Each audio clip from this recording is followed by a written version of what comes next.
What's going on, everyone? So I have said it constantly. We go as far as Anthony Davis takes us this year. Look, LeBron has clearly been our best player. LeBron has been ridiculous. Year 21, about to be age 39. It's insane what LeBron James has been able to do. But we need Anthony Davis. Anthony Davis is the ultimate mismatch. He is just dominant on both sides of the basketball when he's locked in and focused. Defensively, he's still been fantastic. But the last few games, offensively, he's really struggled. Doesn't really seem to have his lift, not really knocking down the mid-range shot like he usually does. Especially to start this season, he had the bad second half in the Denver game, but outside of that, he was extremely consistent. I mean, he was giving you like 26 at 13 with like 3 blocks every game. And then he's had these like last handful of games or last like 3 games where he's really struggled. Now, he did have that groin injury that ended up costing him, basically the second half of a game, and then he ended up missing a full game. And there's a real question of like, is that impacting him? Is that affecting Anthony Davis and his shots? And he kind of addressed the issue. So he said, "I'm all right. Go out there and compete. Unfortunately, it still bothers me, but I try to go out there and compete. Obviously, not being who I am offensively, shots not falling, the leaping ability and all that stuff isn't back to where it was, but I try to make up for it on the defense end and try to impact the game other than scoring. But at the end of the day, if we win in basketball games, I'll figure the rest out."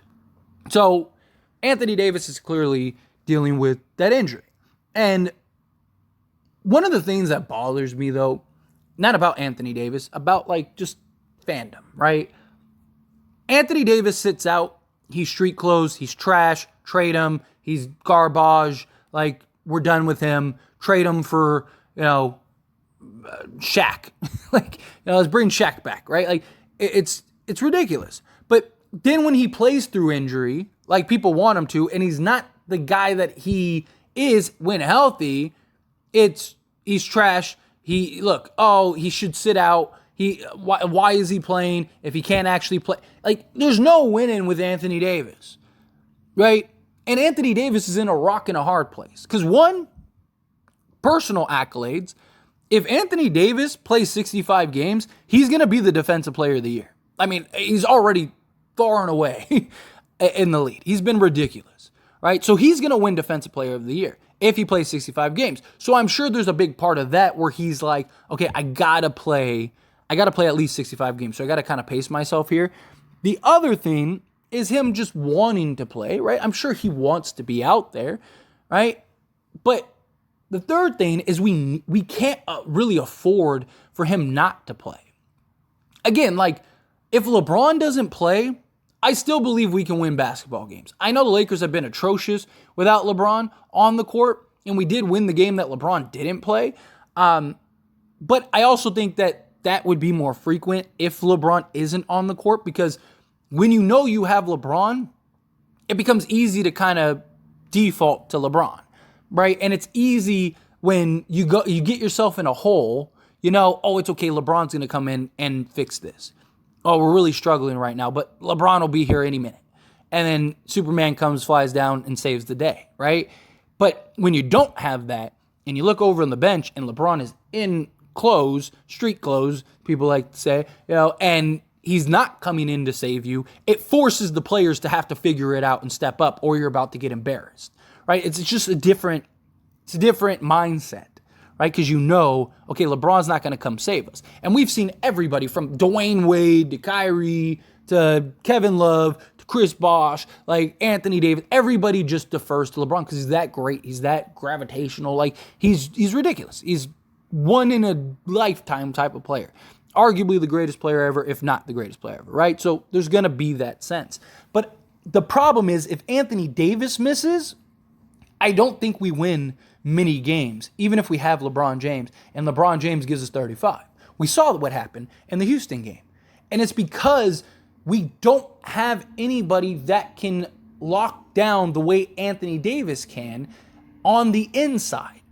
And even if we had Jared Vanderbilt back, and we don't have anybody that can defend at the rim, we don't have that deterrent and that shot alterer that Anthony Davis is, right? Christian Wood, he's not Anthony Davis. He's smaller. He's not that brute of a defender, right? He's a good help defender. He's been solid defensively this year for us, much better than people anticipated. Jackson Hayes, he's young. He's not disciplined enough. He's a high energy, high motor type guy.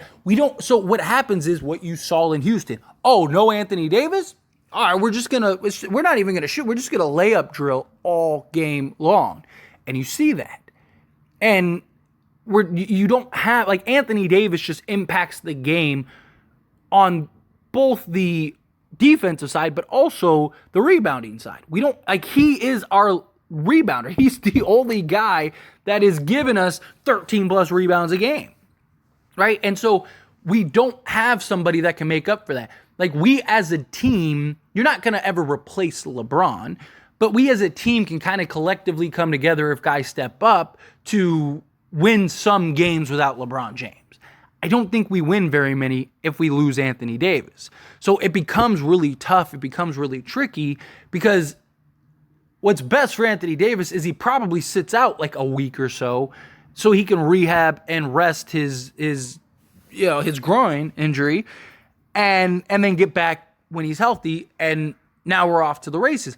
But the problem is if he misses 3 or 4 games and we lose all 4 of those games, now we're in trouble, right? Now it's like we could end up being, 3 games under 500 or something like that. Now, if maybe we can get a cushion, right? Let's say we can get 4 to 5 games over 500, and then we end up getting to like another stretch where, maybe we have an easier stretch, then maybe we can rest AD. Maybe then we can kind of go, okay, like, let's sit AD out for, a handful of games and see if, like, we can kind of weather the storm. Problem is like, I don't really necessarily see where that is. So we play Houston Rockets, the Utah Jazz. Got to win both of those games. That would put us 3 games over 500. Then we play the Dallas Mavericks. Hopefully, Jared Vanderbilt's back for that Mavs game. That would be beautiful. And then after that, we got, from the Mavs game, you got the Mavs, the Cavs, the Sixers. So that's 3 teams that are going to be very good, very tough, and playoff teams that we're going to have to deal with. We're going to need Anthony Davis for all 3 of those games. And then play the Pistons. Maybe you could get away with resting AD for the Pistons game, but then you have a back-to-back against the Thunder, right? My guess is Anthony Davis doesn't play one of those games. I think you sit him in the Pistons game and you play him for the Thunder game. Then you play Houston, Dallas again, and then you got the Spurs, the Knicks, the Bulls, Timberwolves. So maybe, again, give them a rest against the Pistons. And then from there, you got to kind of play him. I mean, you got to play him for the Houston game because we saw what Houston did to us. You got to play him for the Dallas game. Maybe the 2 Spurs games you could rest 80. I know that they have Victor Wembanyama and stuff like that, but like their big men aren't that great right now to where like they would just destroy us. And San Antonio, I think, is very beatable if we don't have AD. So I think you could put like Rui on Victor. Yeah, Victor's going to be able to shoot over him, but we saw what Rui was able to do against guys like Karl Anthony Towns, Rudy Gobert, even Jokic, right? He's been able to hold his own. So I think we kind of need to just pick and choose our spots. All right, give AD the game off against Detroit, give AD the games off against the Spurs, and then hopefully by then he's kind of better and playing through it. Because again, we need Anthony Davis, right? We need to get to the playoffs with Anthony Davis healthy. Obviously, seeding is important. Obviously, we want to be in the best seeding as possible. Obviously, the Lakers want to win that in-season tournament, right? That's important. Lakers are 3-0. If we beat Utah, that's it. We're good. We're golden. We're advancing to the next round. We don't have to worry about the wild card and all that stuff, right? So if the mission really is to win that in-season tournament, then you're gonna have to play AD at least those games. But maybe you rest him the other games? The problem is now you're affecting the championship tournament. It's kind of a rock and a hard place, right? Hopefully AD can continue to just stretch and kind of play through it, and then maybe it'll kind of just heal naturally on its own, not putting as much wear and tear. Maybe he kind of just takes a step back offensively, which means other guys are going to have to step up. It means that guys like Austin Reeves, Rui Hachimura, Christian Wood. These guys are going to have to step up, right? At least on the offensive side. And then maybe Anthony Davis can kind of just focus on the defensive end of things, allow him to just kind of lock down defensively because he can impact the game like no one else. Just tell him, we just need you to rebound and block shots. Obviously, you'll get a couple buckets here, if you can get your offense going, great. But not have to lean on him so heavily offensively. I think that would be big. But, again, we're going to have to figure it out. We're going to have to navigate this because we need Anthony Davis to be good and be prime. And, again, it's a rock and a hard place because I'm sure he wants to play. He wants the accolades. He wants to prove to fans, and I'm sure he's heard the chirping, in the media and all that stuff. I know he avoids social media and stuff, but there's no way you just don't hear that stuff, right? So, but in the same breath, it's like when he does play, it's like, well, he should rest, right? Like if he's injured, sit it out. Like we don't want it to get worse. We don't want him to end up missing the whole season because then the narrative is, oh, he's street clothes, he's this, he's that. It's just a lose-lose for him. But anyway, again, as always, this is a discussion, so I pass the question on you. Let me know your thoughts and opinions down in the comments below. What do you think? How do you feel? Do you think Anthony Davis should rest? Do you think he should sit? Do you think, no, you got to play him? Kind of just, even if he just impacts on the defense side, not so much on the offense side. How do you feel? What if your thoughts are? I'd love to hear it. So let me know down in the comments.